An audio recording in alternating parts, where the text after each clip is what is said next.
Guys, welcome back to the channel. In today's video I'm going to show you how to create a balance sheet report in QuickBooks. It's going to be a quick one. We're not going to waste too much time on this topic. Just going to give you guys a very quick step-by-step guide on how to get this done. So let's get into it.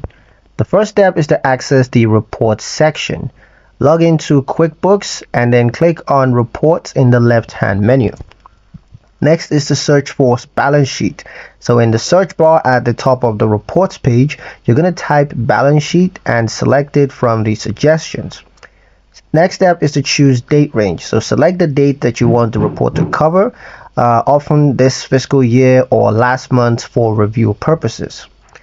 Next is to customize if needed. So you're going to click customize to filter by class, location, or other details. This helps if you want a more targeted breakdown. Next step is to run and save the report. So click run report to generate it, and if you need it again you can click save customization to store it under the customs reports tab.